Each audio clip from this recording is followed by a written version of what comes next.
Bonjour Bernard Guetta. Bonjour. Merci d'être avec nous ce matin. On le disait dans les journaux, les chars russes sont a priori à une trentaine de kilomètres de Kiev ce matin. Tout va très vite. Que cherche exactement Vladimir Poutine ? Une chose folle.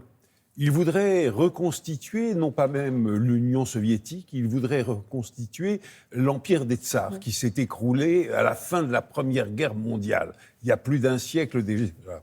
Et pourquoi l'empire des tsars ? Parce que M. Poutine, comme nous le savons, hélas, est un dictateur, est un absolutiste. Et l'empire des tsars, ben oui, c'était un pouvoir absolu, le pouvoir absolu des tsars qui régnait absolument sans partage. Non seulement il régnait sans partage, mais en plus, dans leur empire, excusez-moi, j'ai un chat dans la gorge, dans leur empire, il n'y avait pas de reconnaissance de la multiplicité des nationalités composant l'Empire. On était russe, pointe à la ligne, et que aucune tête ne dépasse. Eh bien, c'est ce dont rêve M. Poutine. Et il le dit très explicitement dans ses discours. Emmanuel Macron rappelait cette nuit, à l'issue du Conseil européen, qu'il continuait pourtant de négocier, de discuter jusqu'au dernier moment. Mais ça veut dire que son opération, il l'a préparée depuis quoi ? Plusieurs semaines, plusieurs mois ? Écoutez, je vais vous surprendre, il l'a préparé depuis plusieurs années. Oui.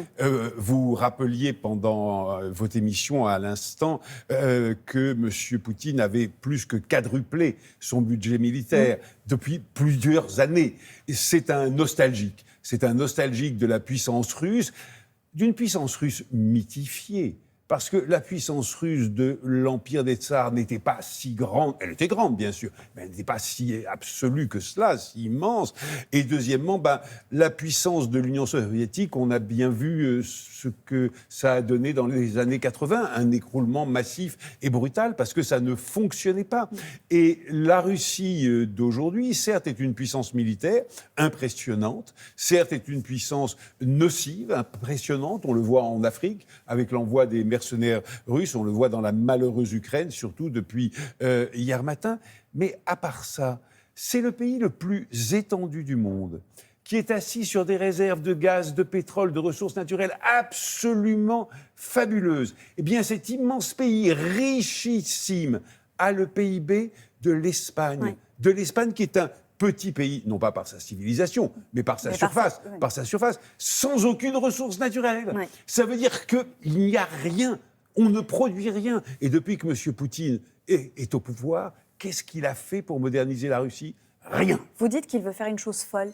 Est-ce qu'il est fou, Vladimir Poutine, selon vous ?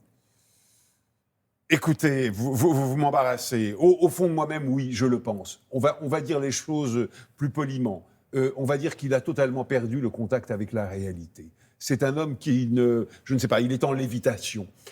Parce qu'un homme qui peut apparaître à la télévision, hier après-midi encore, pour dire qu'il était vital que la Russie intervienne en Ukraine pour parer la menace ukrainienne contre la Russie. Mais écoutez, c'est comme si vous parliez de la menace d'une mouche contre un éléphant. Enfin, c'est absolument invraisemblable. Et il ajoute dans la même phrase, sans sourciller, qu'il y aurait eu un génocide en cours en Ukraine. Mais un génocide, mon Dieu... dénazification également. Ça se remarque, etc. Et alors, quand il parle de dénazification, tout simplement, il accuse les autorités ukrainiennes d'être nazis, ce qui est absolument invraisemblable. Pourquoi ne pas dire que M. Macron est un nazi, que M. Draghi en Italie est un nazi, etc., etc. Il les accuse d'être des nazis. Pourquoi ? Pour les délégitimer et pour pouvoir leur enlever leur pouvoir le plus rapidement possible et mettre à leur place des marionnettes. L'Europe n'a d'autre choix que de redevenir, peut-être de devenir une puissance, a indiqué cette nuit Emmanuel Macron. Est-ce qu'on est en train de vivre tout simplement un tournant dans l'histoire ? Moi, je le crois tout à fait. Vous savez, je suis député européen, vous le rappeliez. Je vois au Parlement européen, depuis déjà 2 ans, vraiment...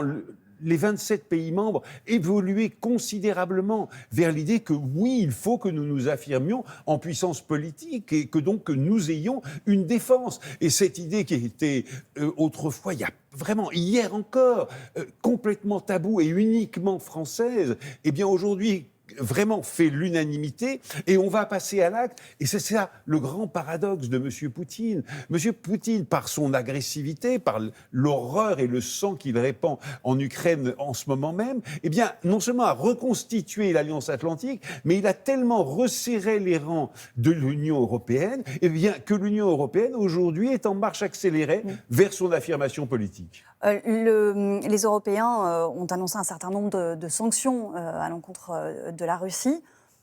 Ça va servir à quelque chose ? Oui, ça va servir. J'aurais souhaité qu'elle soit plus ferme, plus massive, plus unanime, encore plus immédiate. C'est-à-dire qu'il fallait exclure la Russie du fameux système de paiement. SWIFT. Bon, mais écoutez, elles sont quand même vraiment massives. Les sanctions qui ont été prises aussi bien par les États-Unis que par la Grande-Bretagne, qui a hélas quitté l'Union européenne, et puis l'Union européenne elle-même. Alors évidemment, des sanctions économiques, elles n'ont pas d'effet en 48 heures, évidemment pas. Bien sûr qu'il faut un temps. Mais oui, bien sûr, au bout d'un moment, elles ont des répercussions sur l'économie et l'industrie. Enfin, l'industrie, si l'on veut se dire, parce qu'il n'y a pas grand-chose. Mais oui, quand même, bien sûr. Hier, Jean-Yves Le Drian, ministre des Affaires étrangères, a parlé pour la première fois à l'égard de Vladimir Poutine de dictateur. Et il a aussi employé cette phrase « L'OTAN est aussi une alliance nucléaire ». On a basculé dans les mots, en tout cas. Vous savez pourquoi il a dit ça ?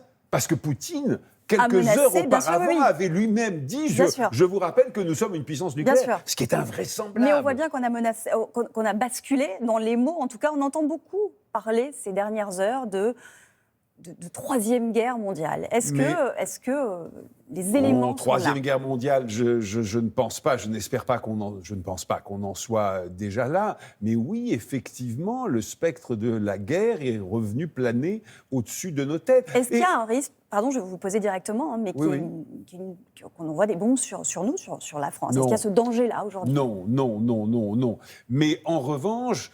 on voit la situation se dégrader, les tensions monter, et ça n'est jamais gratuit. Vous savez, M. Poutine a commencé une guerre, mais quand on commence une guerre, on ne sait jamais quand elle s'arrête. Merci beaucoup Bernard Guetta d'être venu nous voir ce matin.